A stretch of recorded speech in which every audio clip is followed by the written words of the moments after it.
versus David Davies.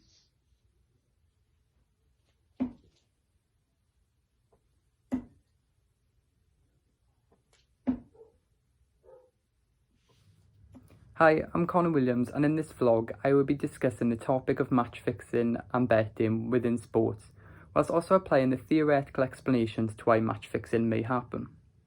I have always been interested in sport, but more specifically the tactics, criminological and psychological thinking behind match fixing and betting. There will also be case examples within the vlog of match fixing, and then applying a theoretical explanation to why they may have decided to match fix. There will be two theories discussed in this vlog, which are the social harm theory and rational choice theory. The social harm is defined as the negative collective impacts associated with an illegal or disorderly act. This vlog will apply this to the disorderly acts of betting and match fixing in sport. The second theory is rational choice theory, when an individual uses their self-interest to make choices that will provide them with the greatest benefit. They weigh up their options and make the choice that will serve them best. This will especially be discussed during match fixing, as anyone who has decided to match fix has to weigh out the benefits of match fixing versus the likelihood of being caught and punished. The theories discussed in this vlog aim to consider aspects of sports and leisure through a criminological lens. Firstly, match fixing. What is it? Well, match fixing involves an act of playing or officiating a sports match where there's an intent of achieving a predetermined result. This means that the rules of the game is broken and sometimes can involve breaking the law also. Punishment for this can range from a match ban all the way to imprisonment. This shows how serious match fixing can be. However, it's important to know that different countries have different laws on match fixing. There is another type of match fixing called spot fixing. This involves the manipulation of events within a fixture upon a betting market exists. An example of sport fixing can be found in the case of Kyle McKinstry. Kyle McKinstry is a Northern Irish darts player who is still serving an 8-year ban from darts for match fixing. McKinstry planned to purposely lose 5-0 to his opponent David Evans and told 8 people to place bets on him, which resulted in a net profit of £18,830. This wasn't the only instance he was caught for. He was also caught for purposely not hitting any 180s with his match against Wesley Nijman. Similarly to the David Evans match, he told people to place bets on him not to hit any 180s.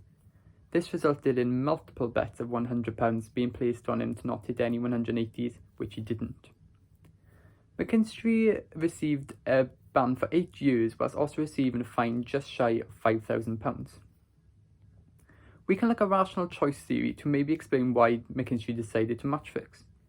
McKinstry would have weighed up the cost and benefits of committing this act. The cost being potentially being caught and punished via a fine or ban versus benefits being better off financially. As we can tell, McKinstry decided that the benefits outweighed the cost and decided to carry out the act of match fixing. This case occurred during the COVID-19 outbreak, and the media have reported that during the COVID-19 pandemic, the risk of match fixing had increased.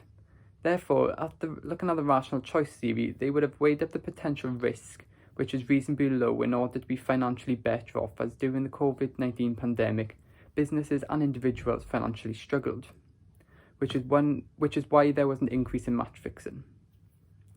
Athletes who are poorly paid or under financial pressure are considered at risk for match fixing, which could explain the large amount of highly publicised cases of match fixing by athletes, such as the case of Kyle McKinstry, who said that he was suffering due to the lack of darts tournaments because of the COVID-19 pandemic, which resulted in him match fixing, as the rational choice theory explains that his self-interest was greater than the risk of getting caught. A recent case of match fixing in sport has come in 2023, where 10 players had been suspended in snooker for match fixing, including former UK champion Zhang, who is also ranked 9th in the world. These players manipulated the outcome of matches for the betting purposes, which is another example of spot fixing. The investigation is continuing, and the suspension will remain in place until the conclusion of the investigation. However, if found guilty for this, the 10 players a large ban from the sport of snooker. The 10 players decided to carry out this act as they would have believed the reward of match fixing was greater than the risk of getting caught. Match fixing is considered to be a threat to sport as it removes the fundamental property of competition, which is the uncertainty of process and outcome. As previously discussed, COVID-19 resulted in an increase in match fixing, suggesting that match fixing is largely to do with gaining financial rewards. And looking at rational choice theory, gaining financial success or stability is a priority for many, and will go through any means of achieving that goal, such as match fixing. Match fixing is not only betrays the public, but also fellow athletes within the sport.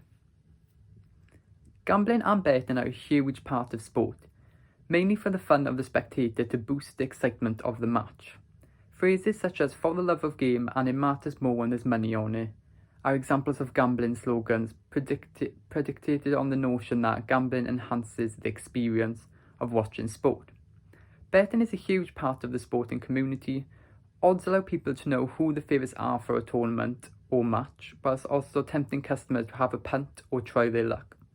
For most people, placing a bet is no more than a bit of fun, but for others becomes an addiction which results in social harm. The social harm theory identifies the physical and mental side effects from excessive gambling. Many players and organisations are often sponsored by betting companies as a form of promotion. There are many gambling sites and is highly promoted on media such as television adverts, social media and radio. Social harm theory is a negative collective impacts associated with an illegal or disorderly act or social control intervention. Gambling can lead to many social harms such as financial, emotional and psychological. In recent time, there has been more aware of an increase in addiction to gambling and an awareness to the social harms associated with it. According to The Guardian, in 2020, 1.4 million adults in Great Britain were problem gamblers. There are many types of gambling, and the most popular in 2022 being the lottery, and the third most popular type being sports betting. Reducing social harm is becoming more popular amongst gambling sites as there are many interventions in place to do so, such as the individual can set an amount of money that they can put on the site in a week or month. This allows the individual to be more reasonable and responsible with their money and to stop financial harms. The Gambling Act 2005 was created by Parliament to govern all forms of betting. It even enables commissions to avoid bets that are unfair, for example because of cheating. Therefore, gambling is recognised by law and also recognised as a major public health issue and is understood to have social harms on individuals, families and communities. These social harms result in financial hardship, family breakdown, reduced productivity at work or study and criminal activity. We can also look at rational choice theory to explain gambling and why people decide to gamble. It's pretty simple. Individuals weigh up the benefit and disadvantage of placing a bet, the benefit being able to make a profit and the disadvantages being losing the bet and losing the money that you placed on the bet. To combine both betting and forms of match fixing due to sports betting market being easily accessed online makes it harder for governing entities to regulate illegal conduct occurring beyond their national boundaries. Betting's quantitative expansion and growing influence over sports have resulted in more institutional occurrences of match fixing. Most attempts of match fixing are at lower levels, such as grassroots level of sport, where there is no expectation of them to match fix. Due to not being heavily publicised or focused on, it allows grassroots level of sports to manipulate gambling market without the serious risk of getting caught, which using the rational choice theory will increase the chance of committing match fixing, as due to the low risk involved, the more likely they will to try and maximise their self-interest through achieving financial success through match fixing. However, in recent years, the association between gambling has become more clear and sparked campaigns in more responsible gambling, with gambling sites often advertising helplines upon their advertisements.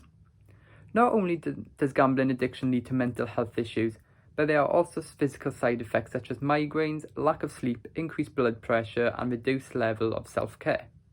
One reason why gambling is popular, which can result in social harms, is due to the popularity of sport and the availability of gambling sites.